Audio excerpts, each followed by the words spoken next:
Welcome to My Forever Home, the podcast. I'm Frances Cosway and I've helped hundreds of people create forever homes. I know firsthand how different it is creating a forever home rather than a house you plan to flip in a few years' time. I believe your forever home should reflect what you love and suit your lifestyle rather than being about trends and resale value. You're creating a home for you and your family, not anyone else. So I'm here to help and guide you along the way. I'm going to share all there is to know about creating a quality forever home that's functional, sustainable, future-proof and adaptable to your family's changing needs so it's multi-generational. We don't do cheap and nasty here. We're about creating things to last. It is your forever home after all. I want to help you gain the knowledge you need to be planned and prepared to create the forever home of your dreams. I can't wait to share the journey with you, so let's start. Hello and welcome to this episode of the My Forever Home podcast. Today I'm going to be talking to you about lighting. And really it's about lighting design for functionality and mood. Sometimes we think that lighting is an afterthought, or that, as long as I get all my materials really nice and my colours are great, that my home is going to be how I would like it to be. But it's actually quite incredible how lighting can make or break the design and the feel of your home, but also the functionality component of your home.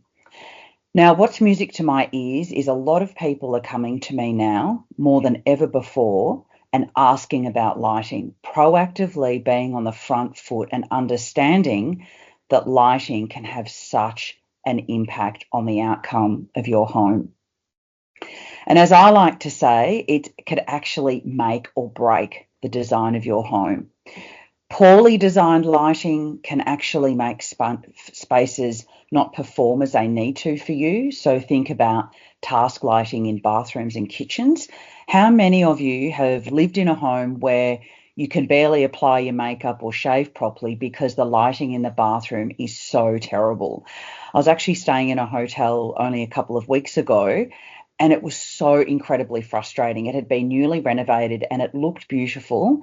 But when I went to apply my makeup, it was like I was in a dark cave. The strategic placement of the lights was so poor that it was pretty much not functional. And it drove me nuts just for the 3 days that I was there. I've got to go into this awful bathroom, which looks lovely, but I know that I cannot do my makeup properly because the lighting is so bad.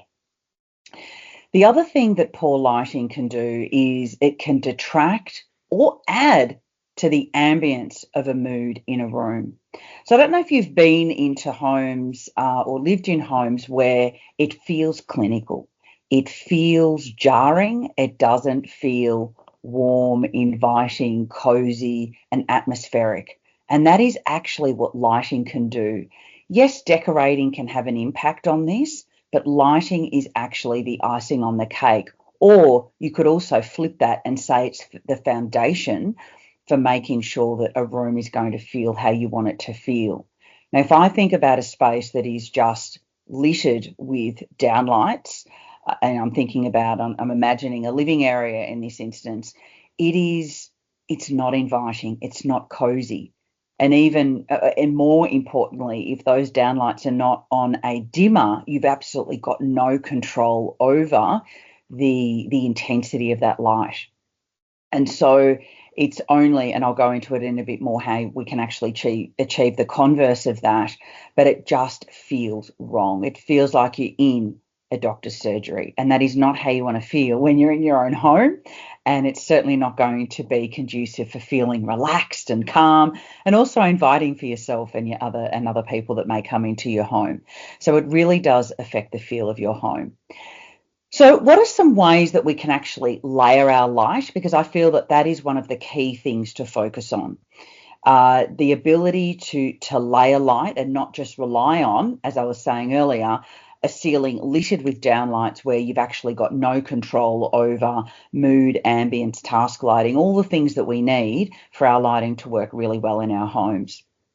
I used the example the other day. I was talking about lighting at the home show in Melbourne when I was there a couple of weeks ago. And it's that ability to be able to dial it up and dial it down. But it's the ability for a home to have lighting that actually it is and I've got to think of the right word here, it is actually complementary to all the design choices that you have chosen for your home. And you, as I was saying earlier, you can have magnificent materials and colors and so forth, but it's the lighting that's actually going to make or break. So conversely to that, if you have created your home and it's been a little bit more on a tighter budget, there's nothing wrong with that, remember. But the lighting and the investment in the lighting can actually go from average to wow. That's what the lighting has got the ability to do. So yes, you may spend a fortune on your materials and have all those amazing things, but if the lighting is poor, it's bad lighting design, it can actually really take away from all that investment and energy you've put into your amazing material selections. And yet, if you've been really strategic with maybe having to save costs a little bit on some of your material choices, you can still have a beautiful home in that regard. You just need to be smart about those choices. But an investment in the lighting can actually really bring it up quite a few notches where you're actually going, wow.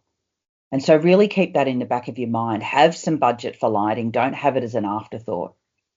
So let me now dig into some tips for layering light and how actually you can create some of these things that I'm talking about. And having the three layers, I talk about it as having task lighting where you need it, really good task lighting, having some ambience and mood lighting, and then also having some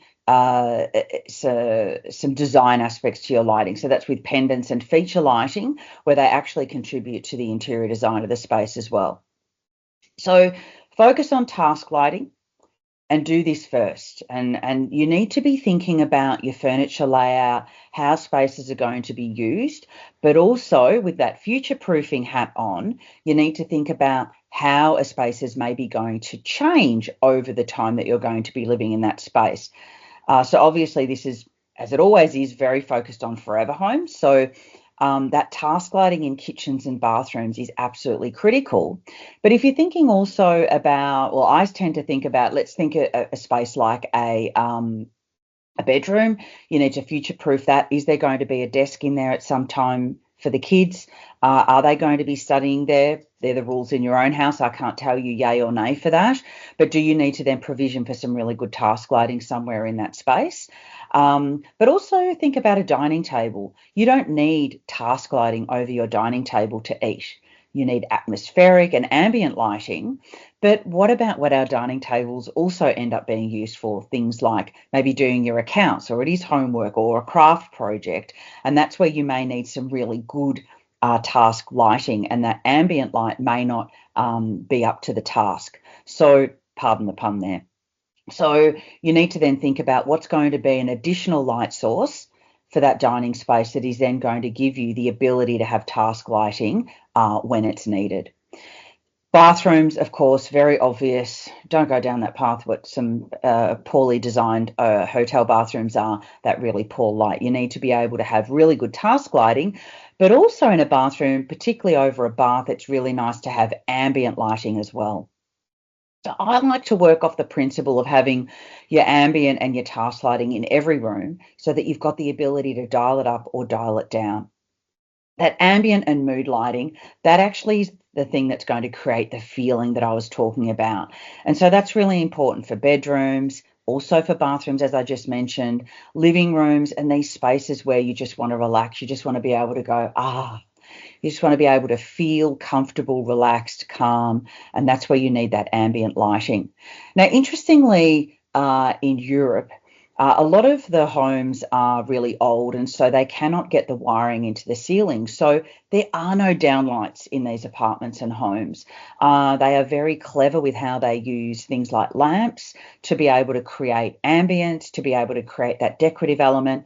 I remember when we were traveling in Europe in 23 and we stayed in this incredible apartment in France that I got off Airbnb. There wasn't a downlight in sight. She had so many lamps. I mean, she had such good style as well, very good good taste, but I love the way she placed lamps in different locations, different types of lamps. Some of them were facing over the sofa area. Some of them were facing up, so they were splaying light off the ceiling. Some of them were off the wall, and it just meant we had so much flexibility in the lighting that we needed in the space. And then that third one that I was talking about is decorative. And becomes part of the interior design. So if we're thinking about lamps and if we're thinking about pendants, they actually add to that overall design in the space. And the great thing with lamps is they're portable. So you can move them around in different parts of a space, move them to different rooms, and then you can use them for different things. And you may want to mix it up. You may want to change your lamps. It's also why I'm a really big fan of having bedside lamps in bedrooms rather than pendants, because it means when you want to change your style, and I've done that myself, you get a little bit sick of something, you're able to mix that up. So I've moved a lot of my bedside lamps to other spaces, put them in the spare room, and then I've changed them in my room, but it meant I had that flexibility. And so that's why for me, I'm a big fan of having lamps overhanging pendants as bedside lighting, because it gives me a lot more flexibility. So as I was alluding to earlier around downlights, I would avoid using only downlights. So I didn't say not use downlights. The right type of downlight, you get what you pay for. So you want to have something that's recessed in the ceiling so it's not going to give you that horrendous glare. But if they are used well and they are strategically placed and used in conjunction with other light sources, they can work really well. And that's where you may need a bit of advice, and I highly encourage you to get that advice from a lighting designer. We do it a lot for our clients too, to make sure that the lighting is strategically placed and that you're not just looking at these lights in isolation. It's how do these lights in this space work together with each other. So, and that also makes things a little bit more different. So focusing on different lighting types in each space. So for example, you may want to use strip LED lights and uplights, which happen to be my absolute favorite. So an uplight is a light that's normally placed on the wall. It is placed about 500 or 600 millimeters down from the ceiling, and then that splays up and it reflects light off the ceiling and into the space. I've got them in my bathrooms, I've got them in my living areas and kitchen, and I just love them. They are the light that I put on the most, because it's a light that gives me task lighting, but on a dimmer, I can also dim it right down. They look good. They don't interfere with my artwork, which is often a fear for people when they're thinking about having lights attached to the wall. They just work so beautifully. So think about different lighting types. Strip LED becoming a lot more popular. When I introduced them into my house 11 years ago, it was like, what is that? They look architectural, they give really good light out. And again, if they're on a dimmer, you've got the ability to dial it up or dial it down. As I was saying earlier, consider how rooms are going to be used to determine where task lighting may be needed. And I used the example of the dining table, but also think about in the living room. Normally, we might be having a conversation or watching a bit of TV. You certainly don't need 6 downlights on when you're watching TV. So having the ability to dial it up or dial it down in that space is important. But there are times when you're in the living room that you may want to be reading, or you may be knitting or doing a hobby or something like that, or you might be playing a board game. So that means you might need a little bit of additional light, and that could be with lamps, or it could be with other lights that are strategically placed. So just a couple of additional tips. Use dimmers on all lights, and that gives you the ability to dial it up or dial it down as needed. And that's really, really important. It's a little bit of an additional cost, but it's going to maximize your flexibility. It's so worth it. The ability to be able to ramp it up or dial it down so that you can get really good task lighting, or dial it down for ambience, is so important. And the other thing is to give you that flexibility is to make sure that each light is on its own switch. Please don't have the scenario where you push one light switch and all of the lights go on. Even more horrendous would be that one switch puts on 6 downlights in a space, and you've got no option to be able to dial that down or dial that up, or just have 2 on, or whatever it is. So each of the lights that I was talking to, you might have an uplight, an LED, and then a downlight. Make sure that they're all on different switches and every single one is on a dimmer, because that's going to give you complete control over how that lighting is used in the space. And then, as I was mentioning earlier as well, really embrace lamps. Maybe you even want to have a look at some apartments and homes over in Europe online and just have a look at how their lighting is used. It's very, very different than in Australia. We have a heavy reliance on downlights, and yet in Europe, it's the absolute converse. It's the absolute opposite in terms of their use of downlights. Yes, new houses will use downlights, but it's not flooded in the ceiling like it is in Australia. And the other thing with downlights is it means that your ceiling is very cluttered. It's so much nicer to have a ceiling that is a little bit cleaner rather than it being just completely bombarded with downlights. So really play around with lamps, get creative with how you're using them. There's nothing nicer than entering a home and there's a table lamp on a console, or there might be a pendant, something decorative, and that ability to be able to mix them around, like I just explained how I do it in my own home, is such a great way to use lamps as well. And it can really change the interior design. You might just change, that's something else I've done in my own home. I've got antique lamp bases, and I have just changed the shade. So I can change the whole design of that lamp by just changing the shade. So you can have fun with it as well. I did go to a lamp making course too, so I was able to use my own fabric, and then I was able to actually create my own lamp shade, I should say. So that's another option. If you're a little bit crafty, I really encourage that too. So hopefully that's given you a little bit of food for thought on how lighting can really change so much how your home feels, how sophisticated it feels by just having incredibly good lighting design. Please don't have it as an afterthought or overlook it. It really needs to be considered once your internal elevations have been completed, because the lighting will be impacted by where your cabinetry is and so forth. And we often will future-proof the design when people are unsure about cabinetry, where cabinetry may be. Well, then we're very conscious about where that lighting is going to be placed. So, engage someone if you don't feel that that's your strong suit. Lighting design is a complete other design component within your home anyway. So hopefully that's given you some food for thought this week, and I'll see you next time in the podcast. As always, if you're going down the route of creating your forever home, a little bit stuck, really would like to talk to a designer and see how we can help you, by all means book a chat with me as always, and I'll be here next time. Bye for now. If you're ready to renovate or build your forever home, you're in the right place. Here are some ways to gain further inspiration or how we can work together. Book a chat with me so we can discuss your project in more detail and see how we may be able to assist you with one of our fixed price packages. You can book a chat with me directly at whitepebbleinteriors.com.au/chat. If you're after some peace of mind that your floor plan is as good as it can be, for a small investment, a floor plan sanity check could be just what you need. I review your plans as that second set of professional eyes, ensuring it's functional, flexible, and future-proof for lasting peace of mind. This can save you thousands in structural changes down the track. You can find out more and book directly at whitepebbleinteriors.com.au. And if you'd like to get your hands on some reading material, unlock your dream home and dive into our first ever magazine, Creating Your Forever Home. It's packed with expert insights, stunning visuals, and practical advice on building your forever home. Grab your copy and be inspired now. You can also access the first 3 chapters of my book, Your Forever Home, a practical and helpful guide to gain insights on how to create a home that will suit your needs for the long term. Everything is available at whitepebbleinteriors.com.au/links.